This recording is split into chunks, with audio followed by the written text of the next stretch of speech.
Wait a second. Did you say Gnosis? As in, the little thing that looks something like a chess piece. You know what else looks like a chess piece? Hear me out for a moment. What if the Gnosis is just a teleport waypoint to Celestia's domain? And the reason it looks like chess pieces could be because it's a representation or symbolic way to say that Teyvat is currently in war. Not years past, not in the future, right now. The Patui, the Abyss Order, there's a lot of things going on here, and it's time we talk about it. Hello, everyone. It's me again. And today we're just dropping theories because they dropped this teaser yesterday, and I am living for it because finally we're getting more lore. And there's this thing that's been bugging me ever since I got one of the Arkham characters, the first one we meet, and it's because of his lines. And I think he's the only character that actually mentions something about the taboo theme that is Celestia. Celestia? I'm not sure even I could fly that far. Excuse me? You can't fly to Celestia? You, like, the god of animal, can't fly there. Why? Like, why? By far, Venti is the only character in the game that mentions Celestia as something about himself. This bugged me for a while because how else can you go to another place? We do not have another method of transportation in Teyvat. So before we can even talk about these things being teleport waypoints, we must know more about teleport waypoints themselves. Except nobody knows where this came from or even who made them, which just makes me more suspicious about it. If you read carefully below, our Tubby, our little Adeptus creature that takes care of our Serenity Teapot, tells us that having too many teleport waypoints inside the teapot could potentially throw it in disarray, meaning that it changes the nature of how our teapot looks because we have too many. Isn't it weird how it specifically tells us that it makes everything float up in the sky or makes things seem like they're out of gravity? Doesn't that sound familiar? And if you read the portable ones, it also tells you that they don't function very well. Or more like because we don't understand how it works, we have very strange results. If there's a warning for danger, it's because they've seen what it can do if they're not careful. Which makes us wonder, why are these things here? What is it about that makes it important to be here? And why do they have so much power? Where does it come from?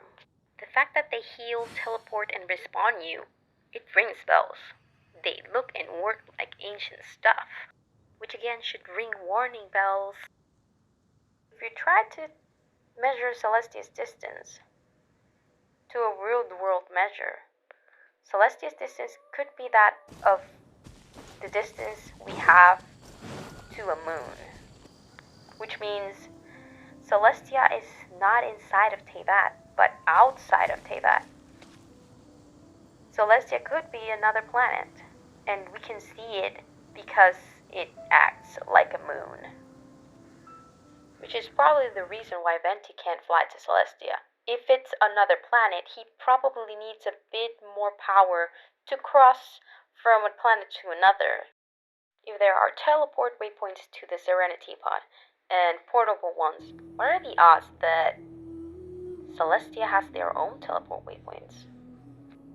And the reason you probably need all of them is because what we see in the sky is not Celestia, but the entrance to Celestia. Here's what I mean. When you start the game, before you go in, you see this bridge. There is a puzzle piece in itself for you before you see the door. Depending on the time that you play, it's either night, afternoon, or day, and you see the same thing. Sky, a moon, a door, and a bridge. Where have we seen this before? If you go to the game's official website on YouTube, to the beginnings of the Genshin Impact's teaser videos, and you go exploring those images, you can see that the start of the game actually shows you that same image. However, we don't know where this is.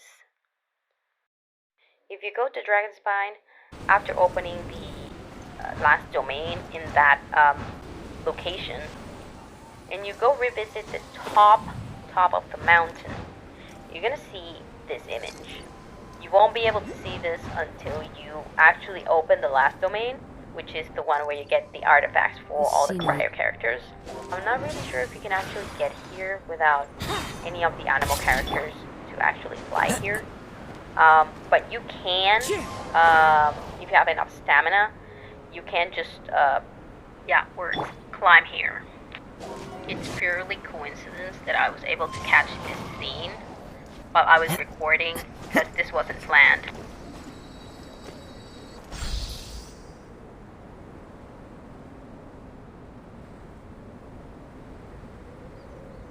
Did you see that?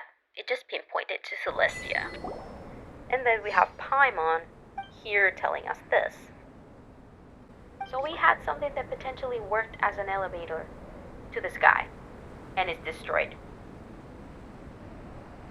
They also reveal to you the other side, your twin's POV, where they show you what they witnessed during the destruction of Karnria. And what do we see? In this world. A bridge, a sky, and right before we go into anything, we are in the land.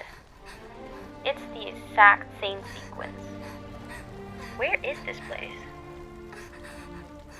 All of these bridges and skies all have a connection. I just don't know what it is yet. This could all be connected to the teleport waypoints, and we just don't see it. Most importantly, it's the thing that bothers me the most. What is it they want us to see that they can't tell us themselves? Makes you wonder what the heck Scaramouche saw back in that chapter about the falling stars. But if this theory is correct, and Celestia's waypoints are the Gnosis, then that land is a lot bigger than we think it is. I guess this is why we're making so many connections. We might need them for the war.